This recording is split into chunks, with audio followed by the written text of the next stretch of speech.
वाह भैया, हम राम सजीवन यादव, जिला अयोध्या फैयाबाद। यहाँ आज दिल्ली में आए हैं गंगा कैसेट वाले भैया के यहाँ। एक बहेलिया चरित हम सुना रहे हैं, बहुत पुरानी कथा है।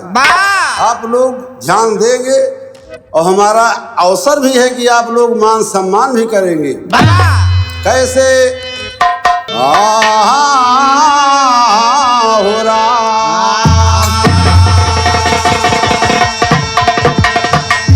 कहता हूँ पुरानी, सुन लो ध्यान लगा के ज्ञानी। चाहे मानो या न मानो है तुम्हारी मर्जी।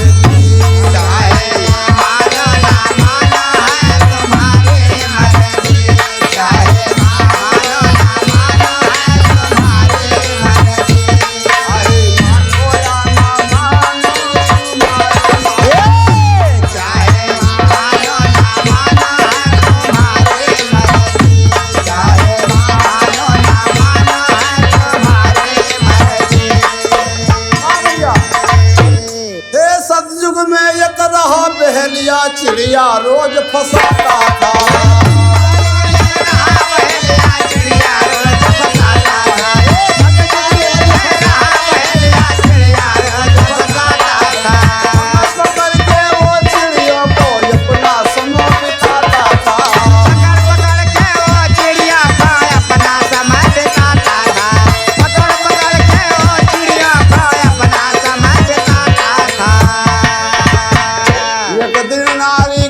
पति से मानो बात हमारी है, और हुए भागवत घर माय पर इच्छा यही हमारी है।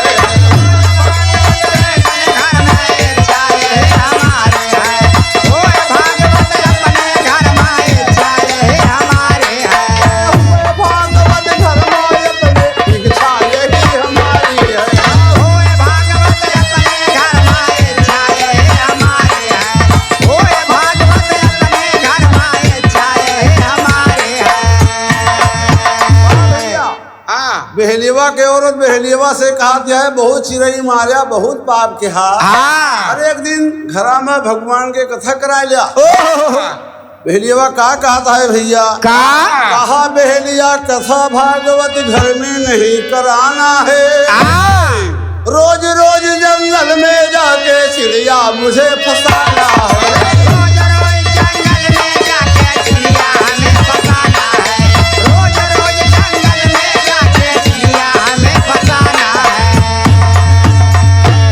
इस जीवन में कथा भागवत नहीं कराऊंगा घर में।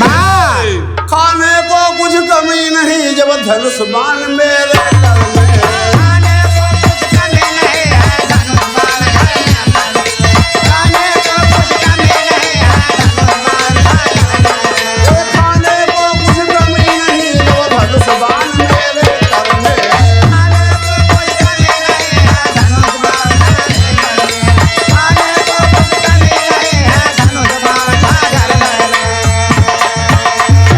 बहेलिया कहता है भैया कि हम चिड़ई मारे वाला मनई का कर भगवान के कथा जिंदगी मन करा भगवान के कथा घर में। औरतिया ने सियाएगे का कहती है, बोली औरत बुला दो पंडित कथा जरूर कराऊंगी, और नहीं तो तुमको छोड़ के बालम चली दूसरे जाऊंगी।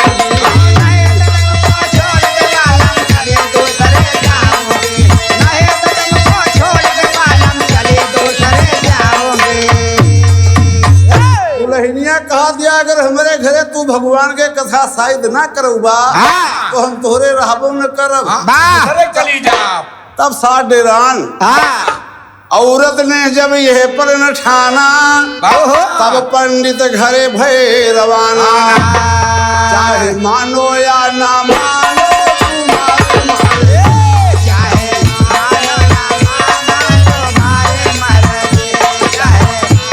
ना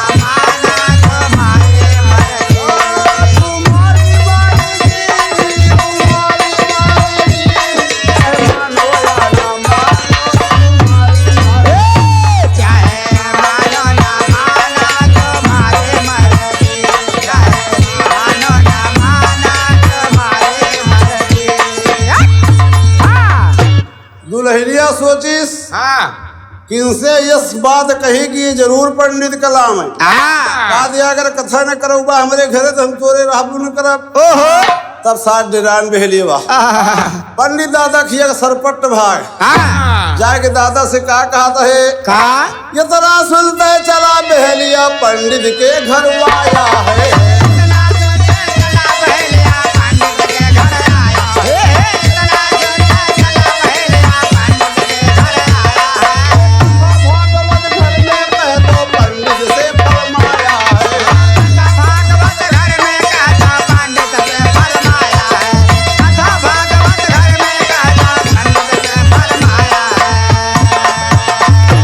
पंडित दादा जब बहलियवा के देखी कही तो सार महापापी आज हमारे घरे आएगा।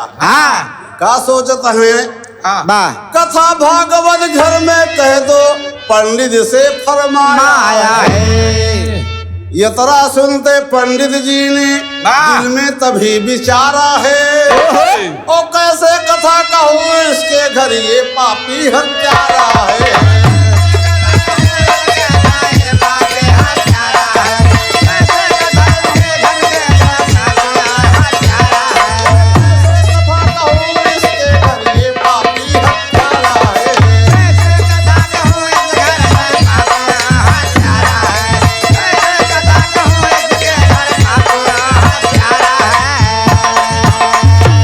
पंडित दादा सोचिन तो सार जलम के पापी चिरई मारे वाला आज हमारे घरे कथा कहे के आएगा।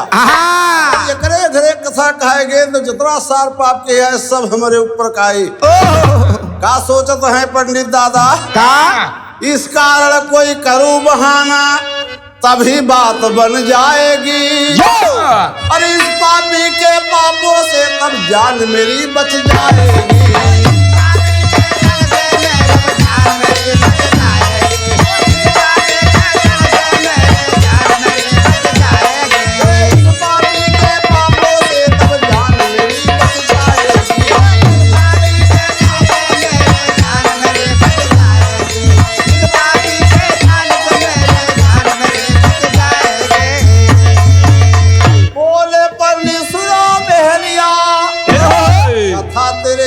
कह दूंगा और लेकिन कथा कराई मैं बिन पैर कान चिड़िया लूंगा।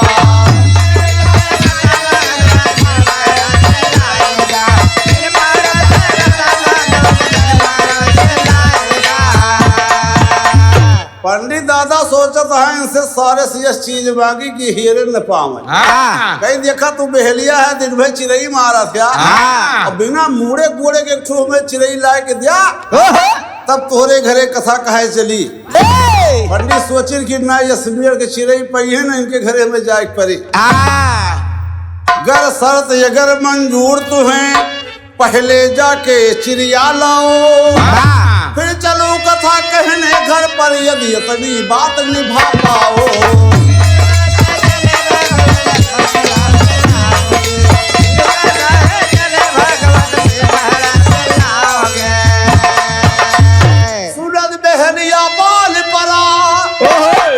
मैं जाकर जाल बिछाता हूँ और बिना पैरियों कान के चिड़ई अभी पकड़ के लाता हूँ।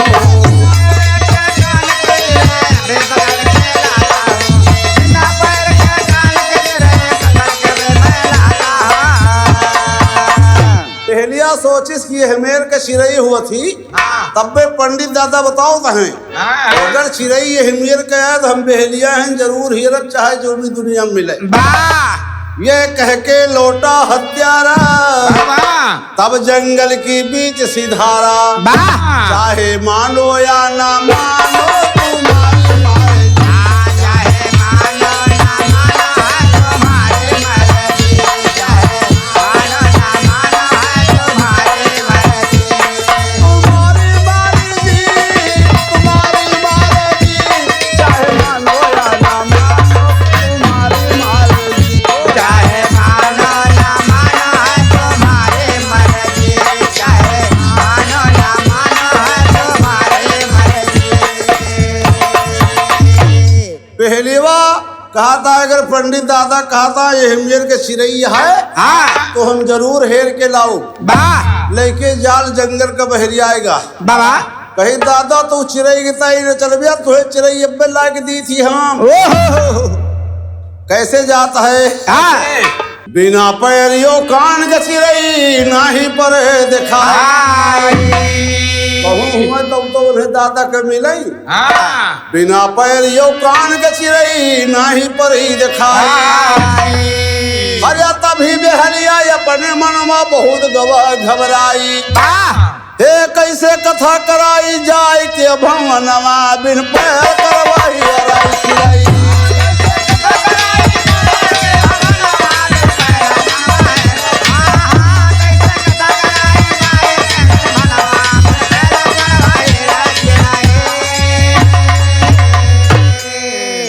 बिन चिरई के पंडित बाबा कहिन कथा सुनौबै कीन करार के दिए बै चिरई कथा जरूर करौबै हे नाही मिले चिरैया तज दिए बै पारनवा बिन पैर करवाई अराई चिरई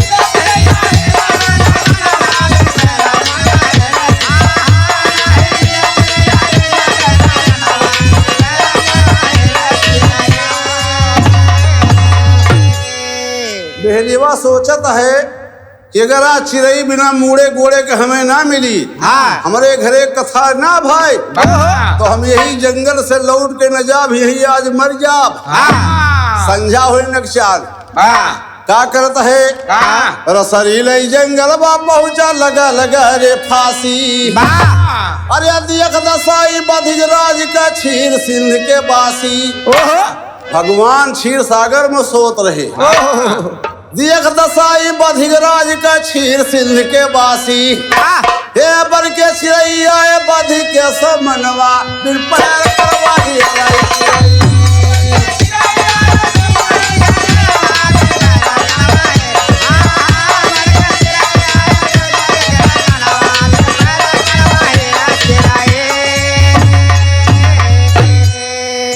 रसरी लइके जंगल में फांसी लगा ली भैया बेहलिया कई अगर कथा न भय चिरई ना मिली तो हम ये जंगल से लौट के जा बिला जब फांसी लगा ली भगवान क्षीर सागर से ध्यान दीन कहीं तो बेहलिया पे तुरंत सार मर जाई अगर चिरई ना पाई सोकरे घर कथा ना भय मर जाए भगवान बिना मुड़ एक गोड़े के चिरई बन के ओकरे सारे सामने फट से गिरी बेहलिया देखी तो खुश होगा कहीं से पंडित दादा कैसे न जाइए उनका तुरंत लाई जाब चिरई लेके चला बेहलिया पंडित के लग आया शिव पुराण चल कथा सुनावा पंडित से फरमाया कीरापुर दोबारा पंडित जी मांगनवा बिन पैर करवाई अराई चिरई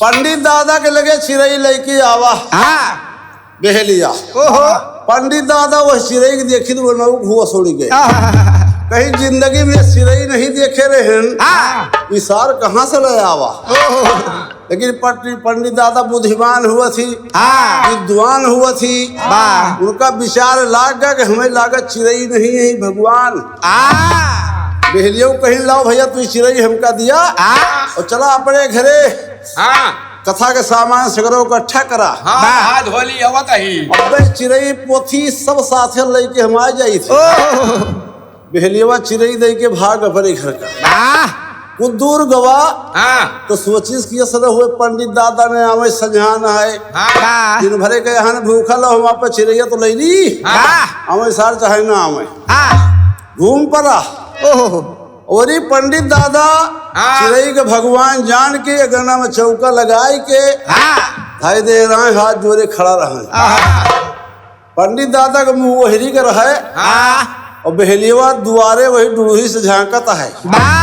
पंडित दादा बहेलिया के नहीं देखत, वही चुप्पे खड़ा बाय। जब देखिस पंडित दादा चिरैया से हाथ जोड़े खड़ा है तो सोचल है दादा कहे चिरैया से हाथ जोड़े हैं। चुप्पे खड़ा बाय। पंडित दादा चिरैया से का कहता है हाथ जोड़ के, पापी बधिक के समनवा, पापी बधिक के समनवा कैसे आया हो प्रभु।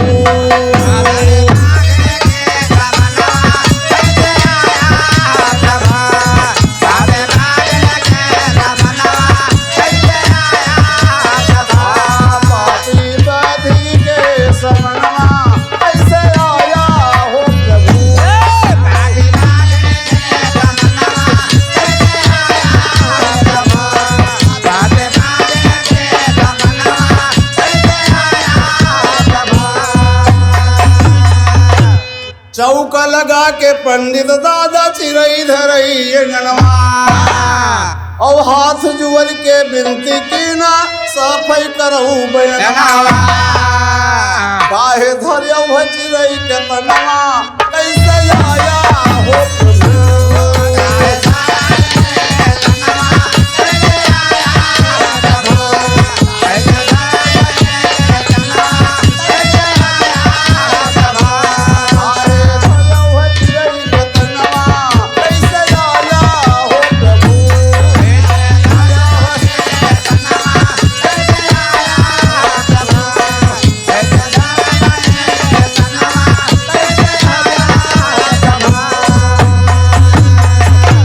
पापी बधि कबौना भगवन की नीक करमवा।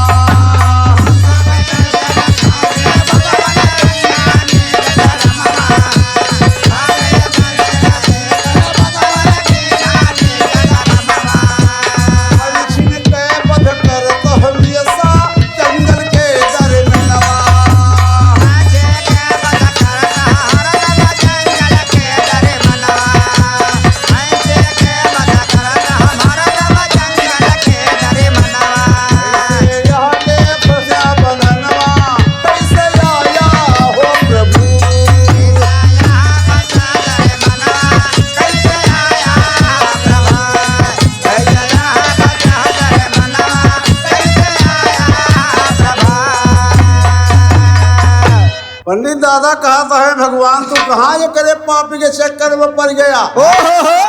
चिरैया वही बोलत नहीं ना, लेकिन क्या करती है ये तरह सुनते तब चिरई ने धरा मनुष्य के तनवा।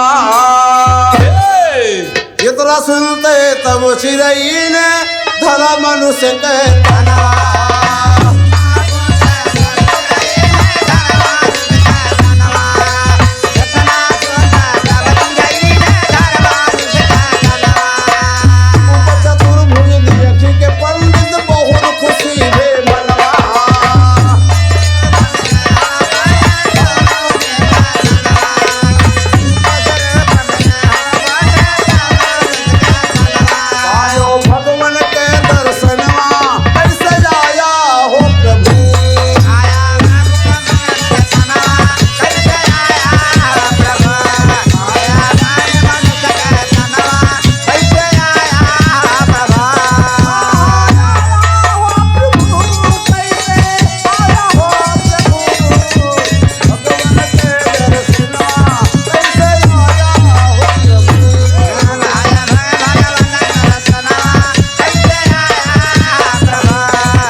भगवान अंगना में प्रकट होगी।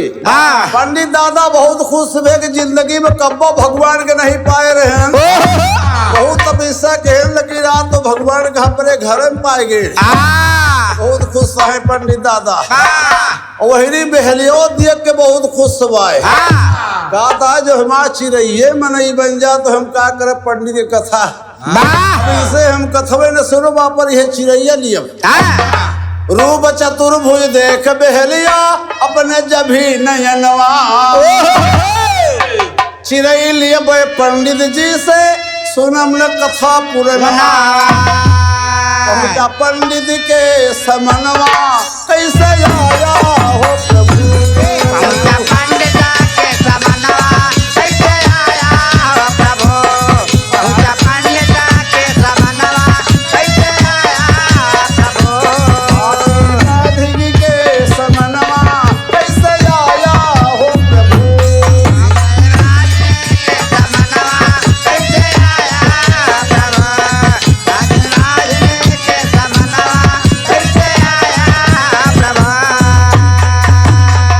बेहलीवा पंडित दादा के लगे लेटा जा हाथ जोड़ के खड़ा भा कई दादा तू हमें दिन भर भूखन मारिया और संध्या हो गई अभी सब कथा सथा अपन धरे रहा हमारे ये दादा चिरैया दे देते बस अब हम कथा न सुना कहीं लिया सारे ले जा चिरई चिरई दे दीन अपने घर का सरपट भाग पंडित दादा थोड़ी दूर पर लिपाए रहे मेहरबा का हड़काए किया पर पूरा गनवा लिपाए डाइस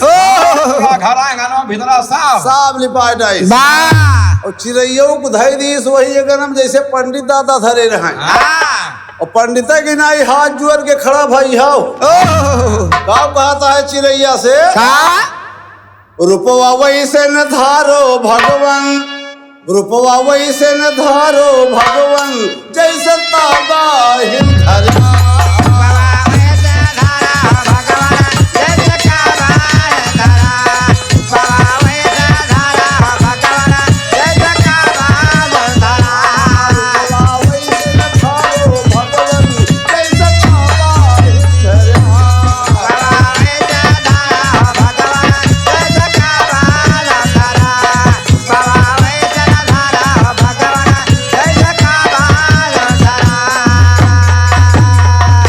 जस पंडित का दर्शन दिन राख्या प्रीत के मान मानुष होई के तू बतलाने अब काहे शर्मा रूपवा वैसे न धारो भगवन जैसे बाबा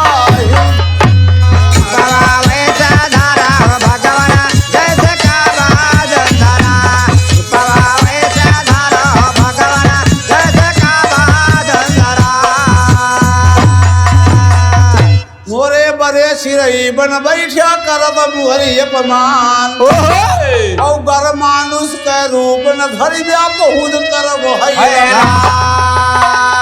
रूपवा वैसे न धारो भगवन जैसे बाबा हिल धरा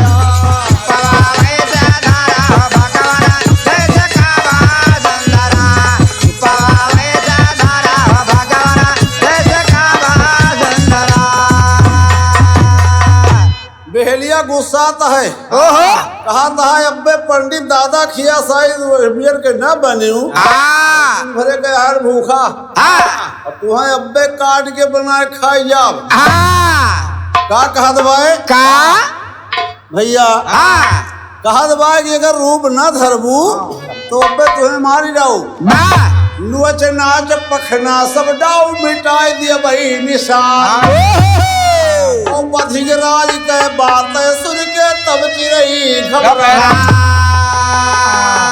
वैसे न धारी न भगवान जैसे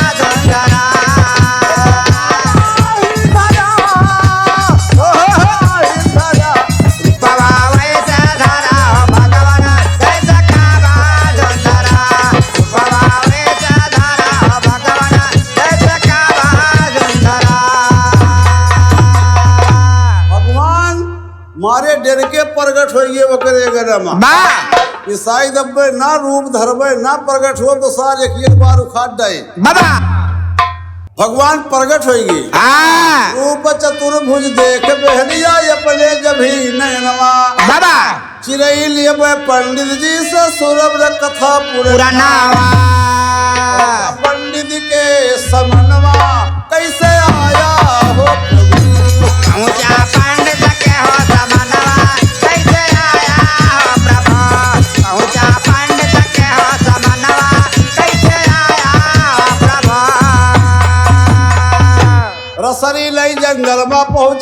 लगाने फांसी देख दसाई बधिगराज के छीन सिंध के बास ये चिड़ैया के गिर पड़ी बहलियवा खुश होएगा पंडितो दादा लेकिन जब बहलियवा सोची हमारा चिड़ैये में नहीं बन जाते तो का करब कथा कथा ना सुनब चिड़ै लेके अपने घरे चलागा वहाँ भगवान का अपने अंगना में प्रकट की बहुत खुश भा और दूसरी बात फिर लेके एटा जाए भगवान के गोड़े में गिर पड़ा रूप चतुर्भुज देख बहलिया तब मन में हर्षान पकड़ने चला चरण प्रभु के प्रभु तुरंत लीन पहचान चरण छुए दे बहना तुहे हे बोले बधिरा से भगवती बचनवा शरण छुए दे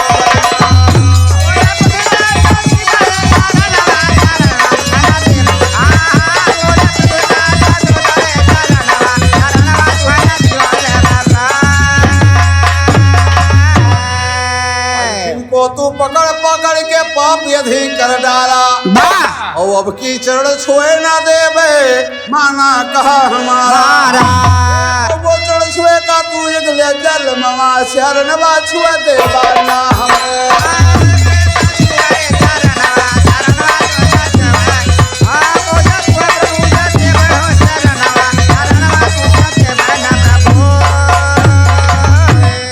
हमें बधिराज है भगवान कहाँ तुम्हें हम पौबे कहाँ ढूंढने तू का जाबे कैसे जब हम पौबे हमें बतावा रहने का मुँह कमावा शरणवा छुए देवा ना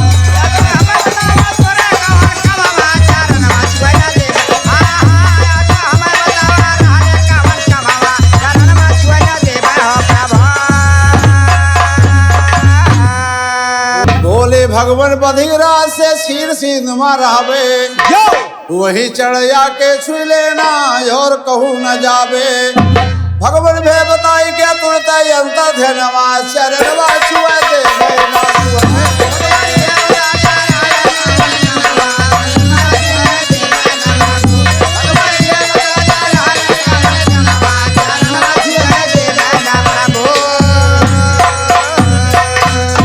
सरे जलम्बा बधिराज खेचुहा के जलम है पाया ढूढ़ ढूढ़ क्षीर सिंधवा विष्णु के ढिगिया आयो शेष नागियो लक्ष्मी के दर्शनवा चरणवा छुए दे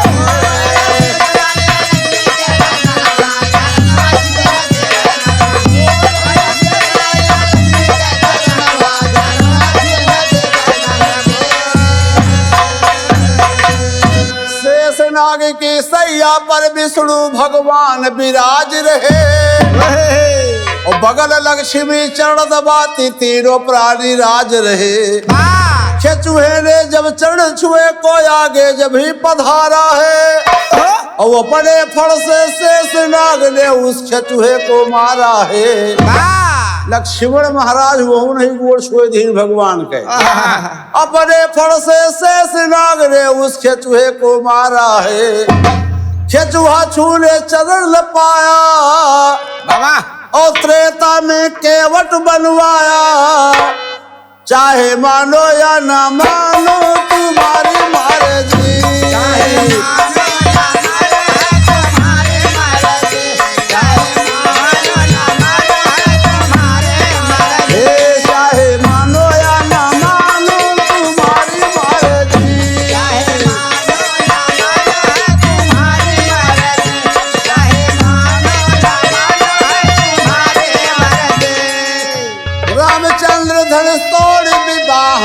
बही नार कहाई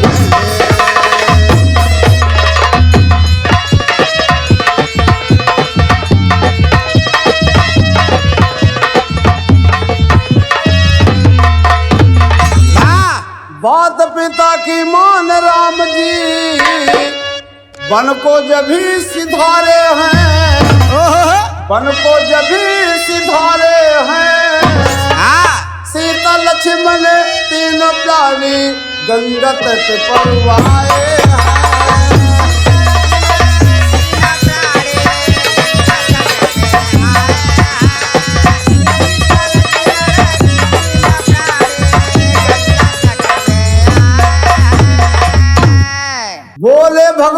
तब केवट से नाव इधर ले आओ तू, और तीनों प्राणी का जल्दी से गंगा पार उतारो तू। केवटवा देखिस भगवान तो बड़े जोर से हंसा। क्या कहता है? बोला केवट आज मिले हो नाथ तीसरी बार मुझे, चाहे जितना देर लगे हे नाथ नहीं दरकार मुझे। जगह जगह पर जाके भगवान जादूगरी दिखाते हो, और अपने चरणों के रज से पत्थर को नार बनाते हो। अगर चढ़ के रस से भगवान नाव नार बन जाएगी, तो फिर कैसे करोगे ना, तो हम दो नारी हो जाएंगी। कारवा केवट महाराज तुहार गोड़ ऐसे है जहाँ सुईजा थे मेहरवे बनत है, यासी ये सपनी नाई पे तुम्हें चढ़ाओ बना। इस कारण मैं पहले नाथ कठौती में चरण यजमाऊंगा, अगर कठौती रहे कठौती दोनों का घुसकाऊंगा। भगवान मजबूर होगी। बोले भगवान तब केवट से लीजे चरण पखारी, जमुने से बनी रहे नैया दीजे हमें उतारी। सुन के केवट मगन हुआ झट दौड़ कठौती लाया है, इधर कठौती में गंगा जल लहर लहर लहराया है। केवट धोने लगा चरण आपस में देव बतलाते हैं, केवट धोने लगा चरण आपस में देव बतलाते हैं। कहाँ चरण छूने के बदले केवट से चरण धुलाते हैं। देवता विचार करे लागी। केवट ने जब चरण पखारा तब गंगा के पार उतारा, चाहे मानो या न मानो है